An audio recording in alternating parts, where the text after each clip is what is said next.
At the request of a lot of people over the last few years, I want to welcome you to our series of instructional or what do they call those? Tutorials, yes, there we go. Tutorials. So, everybody wears a moño, right? But did you know that there are a bunch of different types of moños and different reasons for their existence? If you stick around, you get to learn about the moño de listón and most importantly, how to tie it yourself so you can look like a pro. Well, today we're going to learn about the different types of moños de listón. And we can't start learning about the moños if we don't talk about the fabrics. The first type of fabric that we have is silk. So we have one example of silk right here and also imitation silk. The silk fabrics, or the ones that have a silk finish, are going to give you a moño that's droopier, that falls down more. If you were to get this, you make it and it falls down more, it will not keep a big shape. It's going to hang more. Depending on the type of material that you use to make the moño and the thickness, you're going to get different types of finish on how the shape stays, how much it stays to look like one of these, how much it droops and falls, so it's more of the hanging type of moño. Imitation silk, that's going to give you actually a lot more flexibility than some of the other materials. It's thin enough that it's easy to do, but it will also retain its shape a lot better than some of the other materials like the brocades or the piel de durazno. I don't know what it's called in English, but it's a very silky, very feels like peach fuzz, the material. And those will keep a nice shape, but this is, I think, one of the most versatile ones. You have the different types of brocades, which are these that look very nice, very elegant. These are a little bit thicker on the material. These right here are going to give you a droopy moño, but it will have a lot more body to it. So it's a lot more controllable, you can control the shape more, and it's not going to fall as much. Then you get into these, the piel de durazno finish. It's a very nice one because it doesn't get wrinkled as much. Also very easy to wash, you can wash it by hand, where silk you can't, and it's very cheap. And then finally we get into the upholstery style materials, which will be thicker, so they will be a lot harder to work with. Tying them in the knot is going to be a lot harder. It will be a lot stiffer fabric, which will retain a shape that is more kind of like a clown bow tie. Will be a lot harder to get that nice shape. You're gonna get a stiffer moño that if you don't use enough fabric softener on it, you might need to soak it for hours or days before it actually becomes more malleable. There are a couple of different schools when it comes to moños de listón. One of them is the type of moño that you grab and you tie, put it around like a normal tie, and then you do it. However, we don't like that because it's a waste of fabric.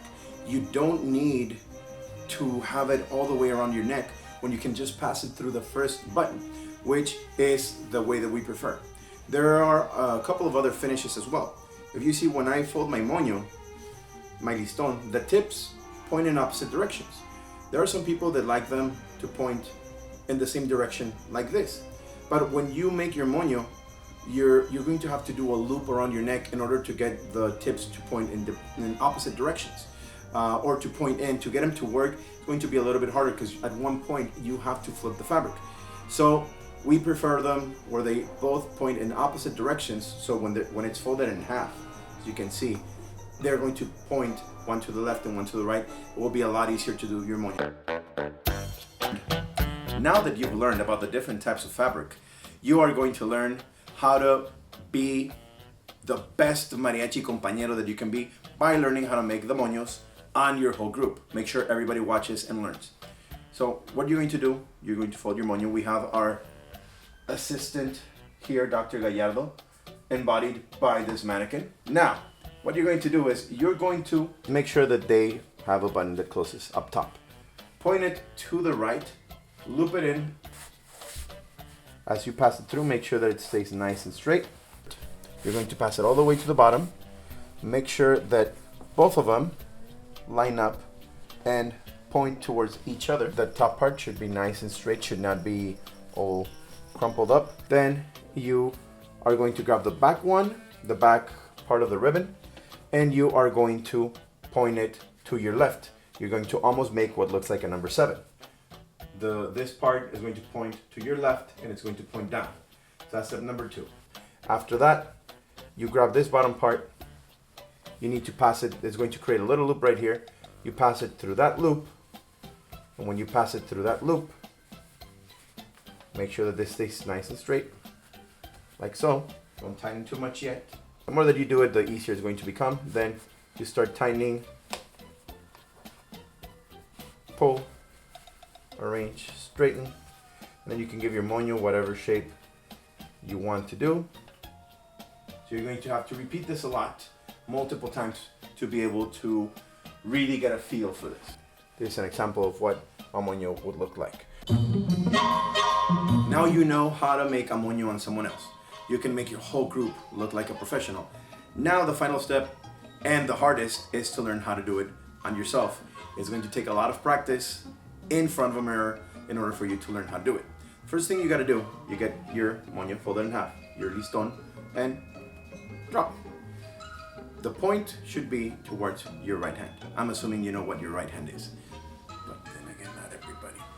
Anywho, we get our tip pointed to the right hand. Make sure that you have a shirt that is nice and loose. If you can't breathe when you wear it, this will probably not work, and it's going to leave you with neck burn. Now, what you're going to do is you're going to get this tip and you're going to pass it through the first button right here, which is located right here. You flip it over like so. You bring it in, bam.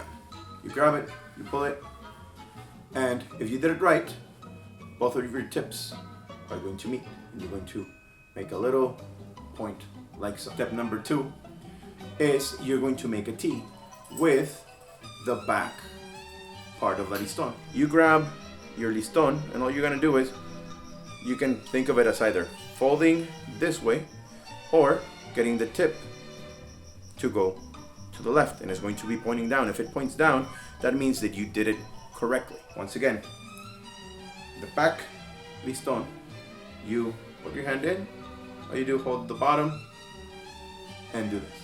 That's it. Fairly simple. Everybody can master this. Yes, even you. Once you do this, this creates a little loop right here. You need to grab your moño with my ring finger. All I do is grab the listón, pull it back, push it through, grab with my other hand, and let it in like so. I can not see myself, but they look fairly even. And once you do that, get them to about the same length for the little side parts. They meet in the center, and it's perfect match. So now I know if I go either slow or fast, my moño should still be like so. One of my favorite hobbies with my students and with my group in general when we use these is to just be like, your moño needs some work, whoops, and then people get extra practice. So in one motion, you grab your moño, bring them in, make sure that your moños are planchados, they're ironed. If they're not, it's going to look terrible, like old underwear, and you don't want that. Longer front is a little bit longer. Do the T shape. Bend it like this, so this is going to point down. If you have it correctly, the tip is going to be to the left and pointing down. As you do this, make sure that it's not all loose and aguado. If it is, your moño is not gonna come out in the right shape. Make sure that it's as tight and adjusted as you can get it. Bring it in through here with any finger. And now looking at the shape, one of my things right here, I need to straighten it. There we go. Then as you do that, you just pull and tighten. You can make all types of adjustments to shape, length, etc. And I hope this looks nice because I can't see myself. That's the gist of how you make a moño on yourself. That's the hardest thing, takes a lot of practice. Go home, try it over and over and over and over. You know, practice makes perfect.